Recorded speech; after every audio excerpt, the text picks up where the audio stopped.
Subscribe now and press the bell icon. Never miss an update.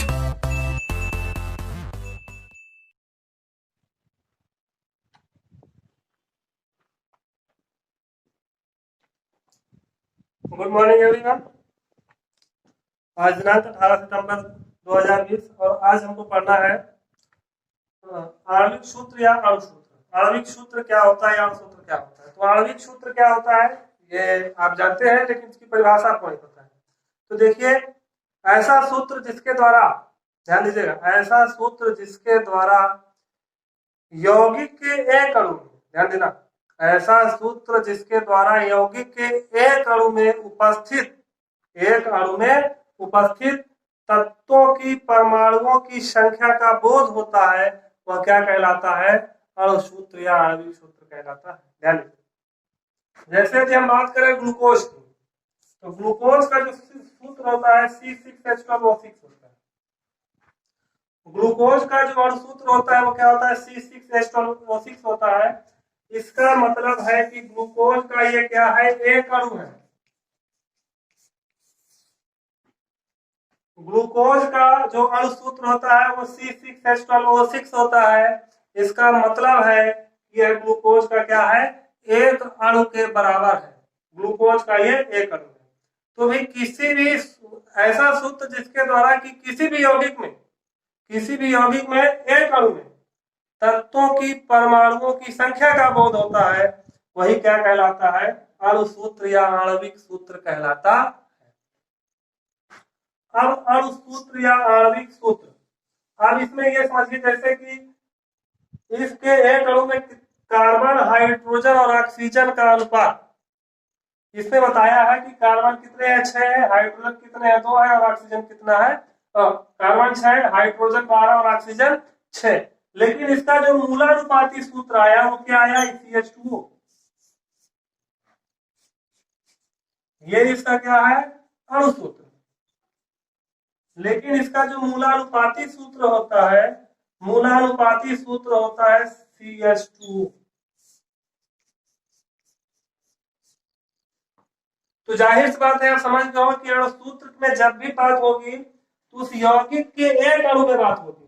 यौगिक के एक अणु से संबंधित होगा अणुसूत्र, और जबकि मूलानुपाती सूत्र जो है क्या है? उसकी सरल संरचना से स्पष्ट होगा।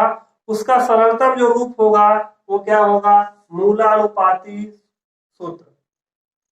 तो अणुसूत्र आप समझ गए कि कोई भी यौगिक है, यौगिक के एक अणु में, यौगिक के एक अणु है, यौगिक के एक अणु में तत्वों के परमाणुओं की संख्या जो है उसका जो बोध होता है वो किसके द्वारा होता है? वो होता है अणुसूत्र के द्वारा।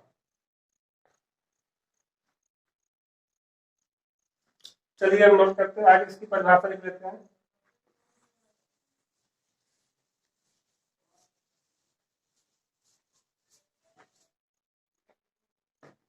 अब देखिए, वह सूत्र जिसके द्वारा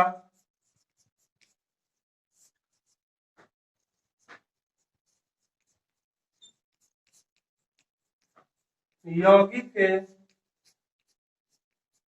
एक अणु में उपस्थित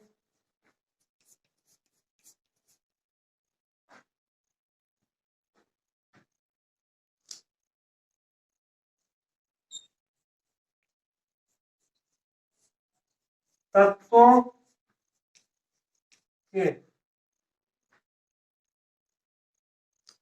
परमाणुओं की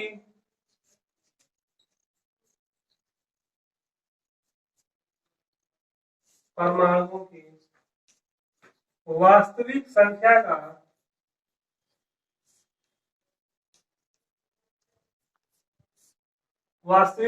का बोध होता है,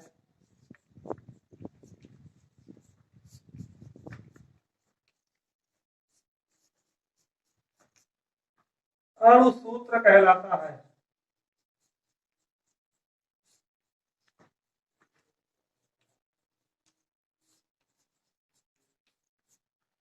नोट कर लीजिए।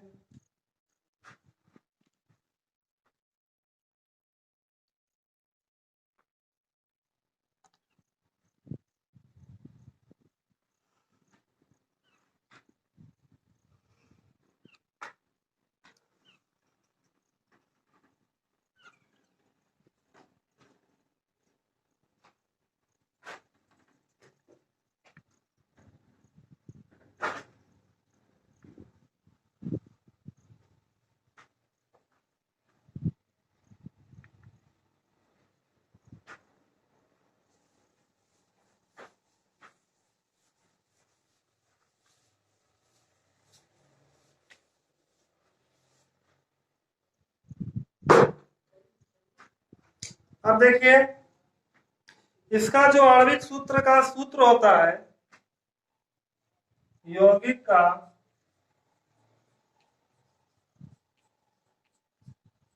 आणविक सूत्र वो बराबर होता है स्मॉल एन इंटू, यौगिक का जो आणविक सूत्र होता है वो होता है स्मॉल एन इंटू उस यौगिक का मूलानुपाती सूत्र।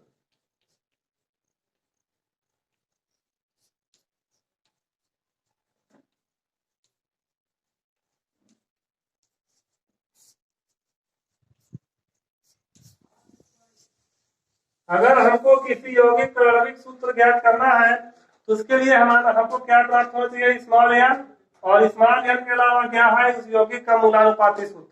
तो मूलानुपाती सूत्र तो निकालना आपको बता दिए, लेकिन स्मॉल एन क्या है इसमें आप कंफ्यूज हो रहे हैं। तो स्मॉल एन क्या होता है, स्मॉल एन है, स्मॉल एन बराबर, जैसे हमको नहीं पता है तो स्मॉल एन बराबर होता है, नोट कर लीजिए, यौगिक का अणुभार, यौगिक का आणविक द्रव्यमान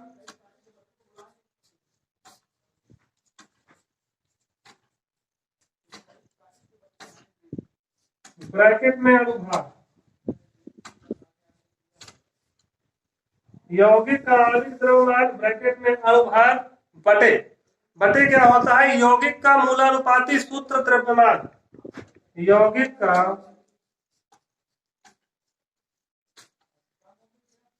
मूलानुपाती सूत्र द्रव्यमान।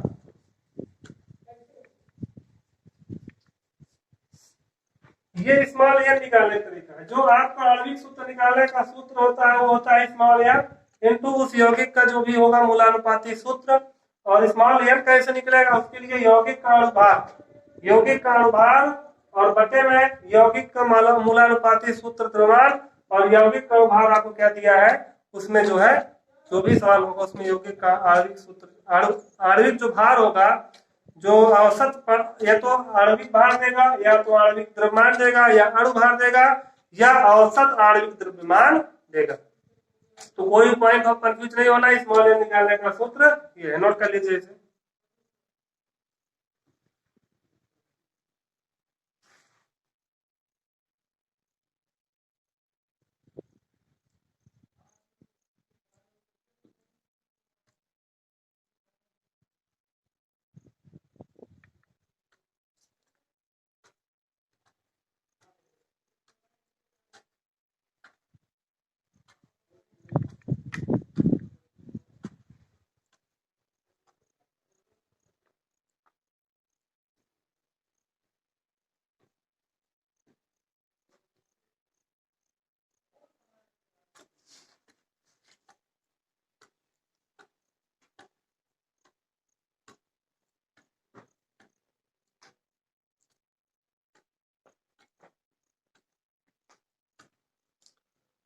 अब देखिए इस सूत्र में मूलानुपाती सूत्र निकालना आपको पहले ही बता चुके हैं, तो इसमें आपको ऐसा समस्या नहीं होगी। आणविक सूत्र निकालना बहुत ही आसानी से निकालेंगे, मूलानुपाती सूत्र पहले हम निकाल लेंगे, उसके बाद स्मॉल एन निकाल लेंगे, तब जाके हमारा आणविक सूत्र क्या होगा, आसानी से आ जाएगा। तो ये तो था आणविक सूत्र निकालना, और अब इस आणविक सूत्र से संबंधित जो भी सवाल होंगे उसे हम पढ़ेंगे अगले वीडियोज में। लेकिन उसका पहले आप लोगों को बता दिया जाए, आप लोगों की जो फेयर है वो एकदम मेंटेन होनी चाहिए, फेयर की आपकी जांच होगी, और जितना भी पढ़ाया गया है उसकी तैयारी आप जम के करते रहिए। आप कतई ये उम्मीद मत रखिएगा कि जो ऑनलाइन में पढ़ा दिया गया है दोबारा उसे पढ़ाया जाएगा, चाहे वो कोई भी विषय हो। हमारे विद्यालय से संबंधित कोई भी विषय जो एक बार ऑनलाइन शिक्षण में पढ़ा दिया गया है वो दोबारा रिपीट नहीं होगा। खासकर बोर्ड के विद्यार्थी समझ लें, एक भी पॉइंट रिपीट होने का कोई भी चांसेस नहीं है।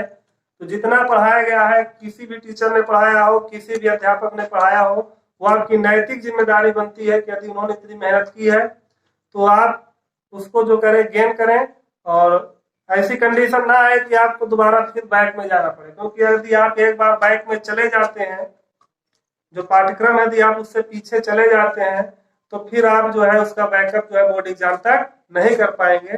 समय के साथ चलना सीखिए। तो जितना भी पढ़ाया गया है या जितना भी पढ़ाया जा रहा है इसको क्या करते रहिए, मेंटेन करते रहिए। ये उम्मीद मत रखिए कि जब विद्यालय खुलेगा तो पुनरावृत्ति होगी जो पढ़ाया जा चुका है, बिल्कुल नहीं होनी है पुनरावृत्ति। इस चीज का आपको विशेष तौर से ध्यान देना है। जितना भी पढ़ाया गया है उसको जम के तैयार करते रहिए, अच्छे से तैयारी करते रहिए। और इसके आगे का हम पढ़ेंगे अगले वीडियो में। Good bye.